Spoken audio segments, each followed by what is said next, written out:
Welcome to Dream Makers Institute. मेरे प्यारे दोस्तों, आप लोग यूट्यूब के माध्यम से मेरा ये क्लास देख पा रहे हैं।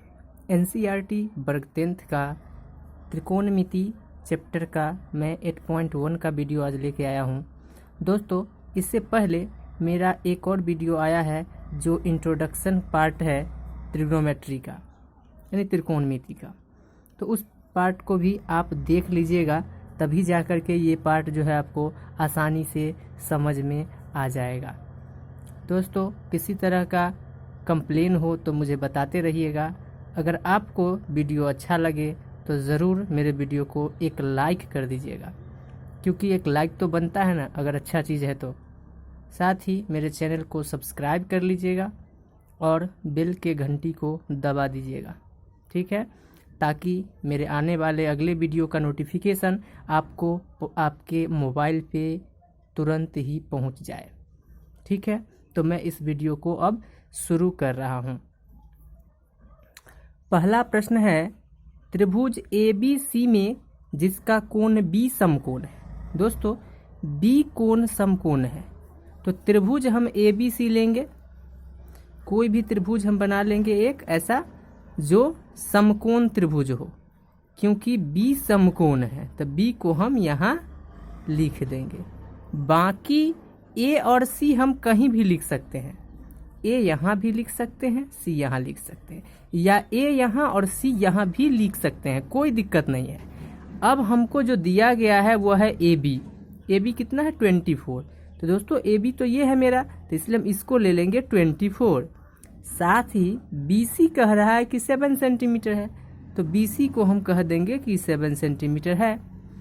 तो हमको AC नहीं पता है, ये हमको निकालना है। सबसे पहले ये मान निकालने से पहले हमको इस AC का मान निकालना पड़ेगा।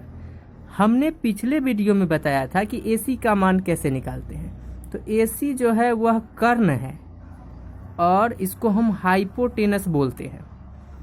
तो हम पिछले वीडियो में बताए थे कि ये पाइथागोरस प्रमेय को फॉलो करेगा, है ना। तो उसी पर ये जो है बनता है, इसका पाइथागोरस प्रमेय से। पाइथागोरस प्रमेय से हम क्या करेंगे, ये कर्ण बराबर यानी कि AC के बराबर हम फॉर्मूला लिख लेंगे। पिछले वीडियो में दोस्तों ये फॉर्मूला आपको मिलेगा, जिसमें AC स्क्वायर बराबर AB का स्क्वायर जोड़ BC का स्क्वायर होता है। AB का स्क्वायर जोड़ BC का स्क्वायर। दोस्तों, इसमें है क्या कि कर्ण का स्क्वायर बराबर आधार का स्क्वायर जो लंब का स्क्वायर। तो दोस्तों, पहले आप आधार या पहले आप लंब लिख दीजिए, उससे कोई फर्क नहीं पड़ता है। तो हम AB जोड़ BC कर लिए हैं। अब हमको AC निकालना है। दोस्तों, AC का स्क्वायर नहीं निकालना है, तो AC निकालना है तो स्क्वायर जो इधर जाएगा पावर तो रूट में बदल जाता है, इसलिए हम AB का स्क्वायर जो BC के स्क्वायर को क्या करेंगे, रूट के अंदर कर देंगे, BC का स्क्वायर। अब क्या करेंगे, हमको AC निकालना है, तो AB कितना है, 24 का स्क्वायर प्लस BC कितना है, 7 का स्क्वायर। अब हमको बताइए, क्या 24 का स्क्वायर आपको ध्यान पे है?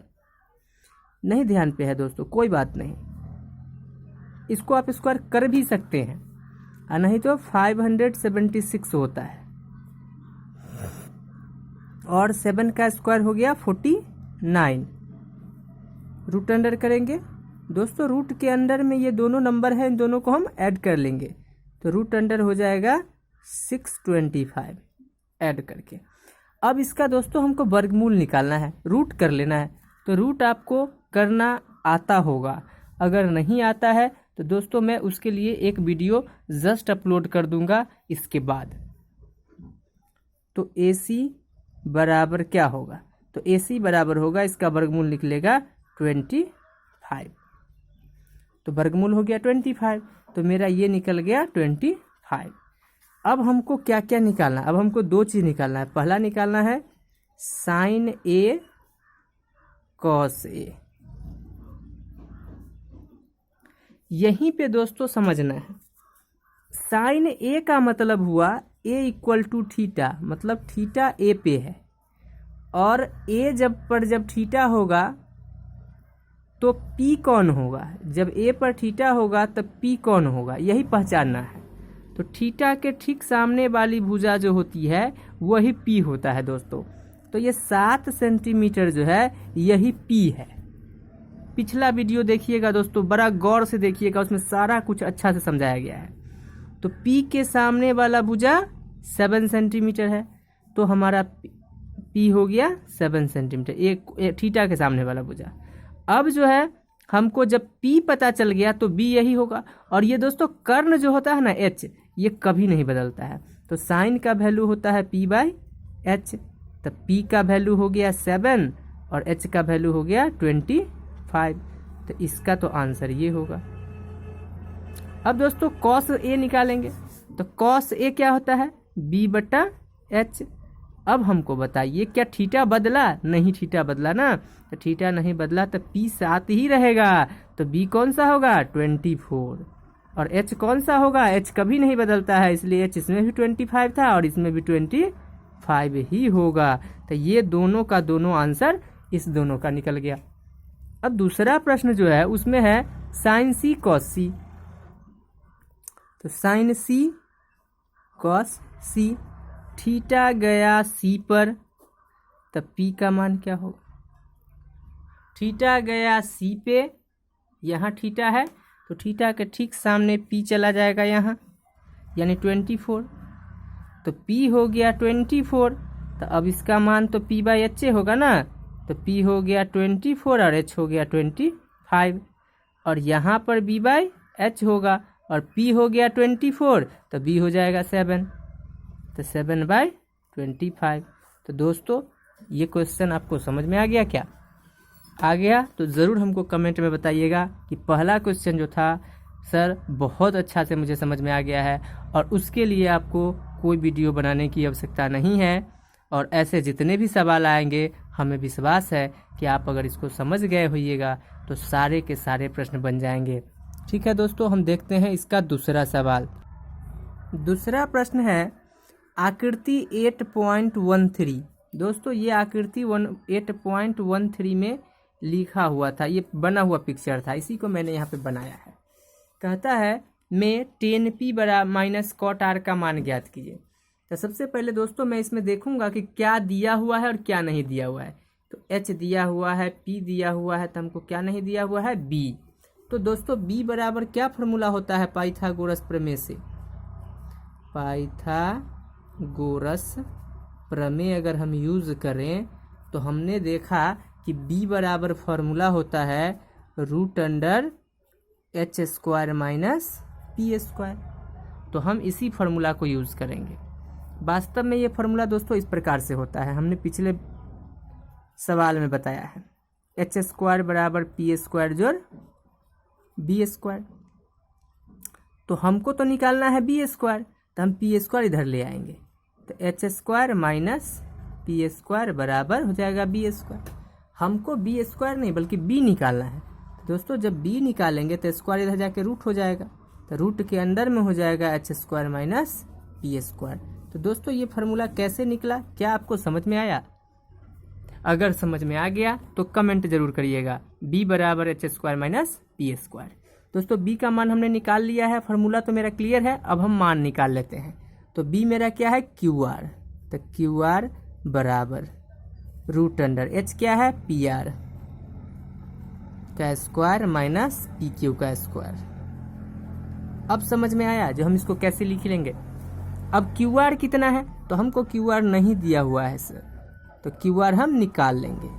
अब हमको PR निकालना है, तो PR कितना है, तो PR है 13। तो 13 का स्क्वायर माइनस QR है 12, तो 12 का स्क्वायर। तो QR इक्वल टू क्या होगा, QR इक्वल टू हो जाएगा 13 का स्क्वायर 169 होता है और 12 का स्क्वायर 144 होता है। दोस्तों ये तो आप लोगों को याद ही होगा। तो QR बराबर हो जाएगा √25। जब इसको लेस करिएगा 25 होगा, तो QR का जो वैल्यू निकलेगा वो जब 25 को रूट करेंगे, तो रूट का वीडियो दोस्तों हम तुरंत डालेंगे, घबराने की ज़रूरत नहीं है। तो √25 का वर्गमूल हो जाएगा 5। दोस्तों हमको क्या आ गया 5, तो क्यू आर आ गया 5, यहाँ पे आ गया 5।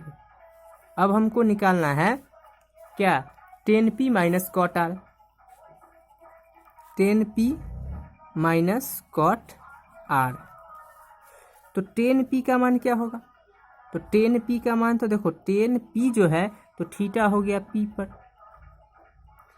तो थीटा हो गया p पर, तो 10 का मान क्या होता है p बटा b, और कॉट का मान क्या होता है b बटा p, इसका अपोजिट होता है, उल्टा होता है दोस्तों।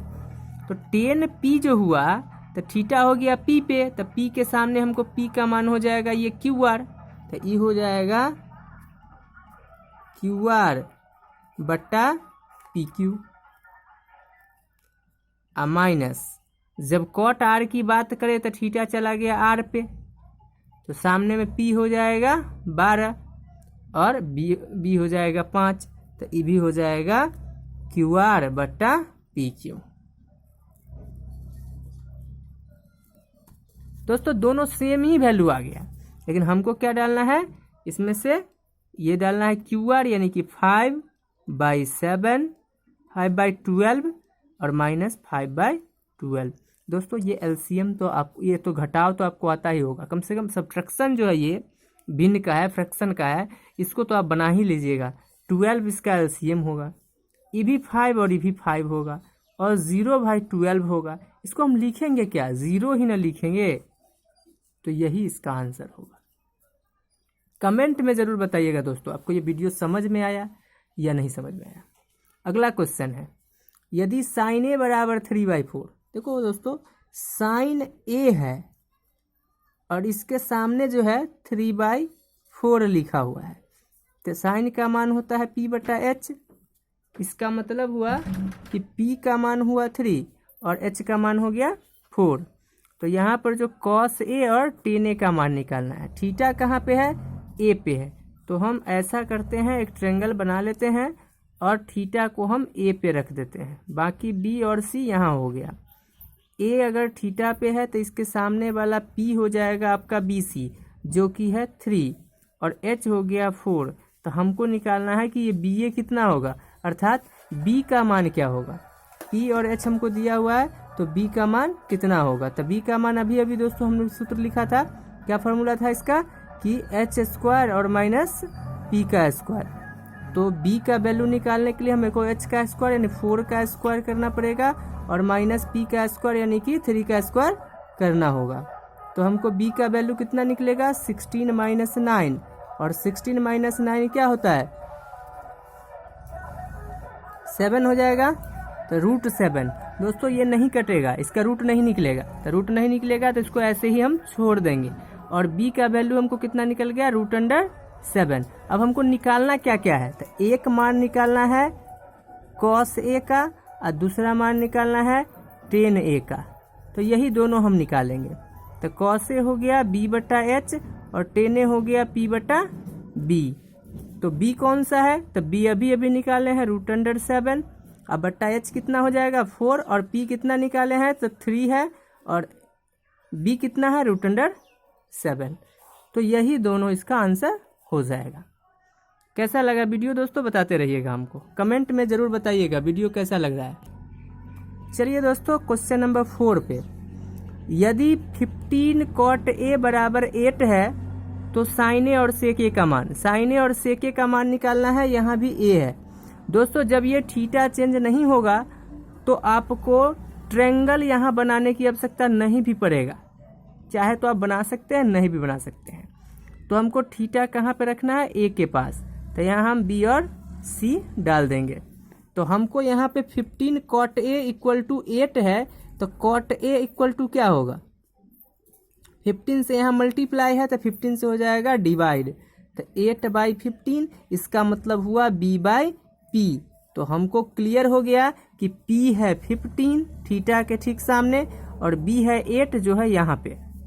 अब हमको कह रहा है कि इसका h पता लगाइए, तो h बराबर फॉर्मूला तो आपको पता ही है, p² प्लस b² का √अंडर। तो हम तुरंत ही कर लेंगे p² प्लस b² का √अंडर। तो p² कितना है, तो 15 का स्क्वायर प्लस 8 का स्क्वायर। तो 15 का स्क्वायर दोस्तों कितना होगा, तो 225 होगा, और प्लस 8 का 64 होगा।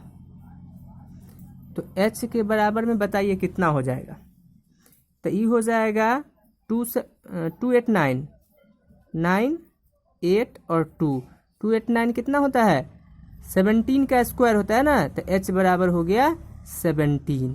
तो दोस्तों हमको h का वैल्यू कैलकुलेट हो गया है और यह है 17। हमको क्या क्या निकालना है, पहला निकालना है साइन ए और दूसरा निकालना है सेक ए। तो साइन ए कितना हो जाएगा, तो साइन ए होगा p/h और सेक ए कितना होगा, सेक ए होता है कॉस का उल्टा, तो कॉस होता है b/h, तो ये हो जाएगा h/b। तो p कितना है, तो 15 बाय 17 और ये हो गया h, तो 17/8। ये इसका आंसर होगा दोस्तों। अब क्वेश्चन नंबर 5 की ओर चलते हैं। इसमें देखिए दोस्तों, सेक थीटा का मान दिया हुआ है। तो सेक का वैल्यू अभी अभी लिखे हैं यहाँ पर, क्या होता है h/b। तो यहाँ पर जो लिखा हुआ है सेक थीटा इक्वल टू 13/12, इसका मतलब ई हुआ h और ई हुआ b, नहीं हुआ। अगर ये b है और h हमको दिया हुआ है तो हमको p निकालने में कोई दिक्कत, फॉर्मूला वही लगाएंगे h² - b² का रूट अंडर, और इससे हम निकाल लेंगे p। अब हमको p भी दिया हुआ है, b भी दिया हुआ है, h भी दिया हुआ है, तो सभी त्रिकोणीय अनुपात निकालना है। तो सभी त्रिकोणीय अनुपात कौन कौन सा होता है, तो sine theta, cos theta, tan theta, cosec theta, sec theta और कॉट थीटा, इतने सारे 6 होते हैं अनुपात। इसमें से ये 5 नहीं दिए, ये तो दिया ही हुआ है। तो जो दिया हुआ है उसको छोड़ के जो 5 बचे हुए हैं उसको आपको लिख देना है, और ये आपको भली भांति आता है, क्योंकि अभी अभी 4 number question, 3 number question, 2 number question, 1 number question, लगातार 4 क्वेश्चंस बताए हैं जो इसी के जैसा सवाल है। इसीलिए ये 5वां क्वेश्चन आप खुद ब खुद सॉल्व कर लीजिएगा। किसी तरह का दिक्कत हो तो मुझे कमेंट करके बता दीजिएगा, मैं उसको सॉल्यूशन कर दूंगा। क्वेश्चन नंबर 6 है, यदि कोण ए और कोण बी न्यून कोण हो। दोस्तों ये दोनों ए और बी न्यून कोण है, इसका मतलब एक राइट एंगल के किसी भी ऐसे जगह पे ये दोनों ए और बी होगा जहाँ पे न्यून कोण बनता है, यानी इन दोनों जगहों पे हो सकता है। यहाँ तो समकोण बनता है, यहाँ पे ए और बी में से कोई भी नहीं हो सकता है, माने ये सी हो सकता है यहाँ पर। तो अब हमको कह रहा है कि कॉस ए बराबर कॉस बी है। तो दोस्तों कॉस ए बराबर कॉस बी अगर है तो हम इसमें क्या देख पा रहे हैं कि दोनों का थीटा अलग अलग है, यानी थीटा चेंज है। तो हम क्या करेंगे, कॉस ए के लिए वैल्यू क्या लिखेंगे, b/h। अब बताइए कि क्या कॉस बी के लिए ये वैल्यू बदल जाएगा, नहीं, फॉर्मूला नहीं बदलेगा, मान भले ही बदल जाए, तो फॉर्मूला तो b/h ही होगा। लेकिन अब थीटा है ए पे, तो ए के हिसाब से p मेरा होना चाहिए bc, ए के हिसाब से, और हमारा b होगा ac। तो हमको इसको लिखेंगे ac बट्टा कर्ण कौन सा होगा, h तो हमेशा बड़ा ही होगा ab। और दूसरी तरफ हम इधर देखेंगे b/h है, तो यहाँ पर थीटा है b पे, तो b के हिसाब से p तो मेरा इधर चला जाएगा, तो हमको तो लिखना है b, तो b हो जाएगा bc। तो bc बट्टा ab, क्योंकि कर्ण तो बदलेगा नहीं। तो दोस्तों अगर कोई रेशियो लिखा हुआ है 4/5 इक्वल टू 4/5 होगा तभी ना ये इक्वल होगा, यानी अगर ये नीचे वाला वैल्यू इक्वल है तो ऊपर वाला वैल्यू इक्वल होगा, तभी बीच में इक्वल का साइन होता है, यानी ये दोनों इक्वल होगा। इसका मतलब ये हुआ, अतः AC इक्वल टू BC है, माने ये दोनों भुजा बराबर है। अब ये दोनों भुजा अगर बराबर है तो इसके ठीक सामने वाला जो एंगल होगा ये भी बराबर होगा। इसलिए कोण ए बराबर कोण बी, कौन सा रूल लगेगा दोस्तों, बताइए जल्दी से कमेंट करके। दोस्तों मैं बता देता हूँ, ये ए और बी जो है इसके बीच में कौन सा रूल लगेगा। तो दोस्तों समान भुजा के संगत कोण, सम्मुख कोण, समान भुजा के सम्मुख कोण समान होते हैं, समान होते हैं। तो दोस्तों हमको यही सिद्ध करना था कि दर्शाइए कि ए बराबर बी जो है एंगल होना चाहिए। तो दोस्तों ये प्रमाणित हो चुका है। तो आप इसको इंग्लिश में लिखिएगा तब प्रूव्ड लिख दीजिएगा, हिंदी में लिखिएगा तब प्रमाणित लिख दीजिएगा। और इस प्रकार से हम इस प्रश्न को सॉल्व कर लिए हैं। अब हमको आगे इस वीडियो में इतना ही रहेगा दोस्तों। अब जो है नेक्स्ट वीडियो में इसका अगला प्रश्न सब देखा जाएगा। इससे पहले मैं आपका वीडियो को समाप्त करूं, आपसे एक निवेदन है कि इस वीडियो को देखिएगा। अगर आपको ये वीडियो बहुत पसंद आ जाए तो एक लाइक ज़रूर करिएगा और उसके बाद इस पर कमेंट दीजिएगा कि आपको ये वीडियो देखने में कैसा लगा। साथ ही मेरे चैनल को सब्सक्राइब कर लीजिएगा और बेल की जो घंटी बनेगी दोस्तों उसके सामने, उस पर एक बार दबा दीजिएगा ताकि आपका नोटिफिकेशन हमेशा के लिए ऑन हो जाए और जो भी मेरा नेक्स्ट वीडियो जब भी आए, जब कभी भी आए, तो आपके पास तुरंत उसी क्षण पहुंच जाए और आप आसानी से उसे देख पाए। थैंक यू दोस्तों, thank you for watching my video.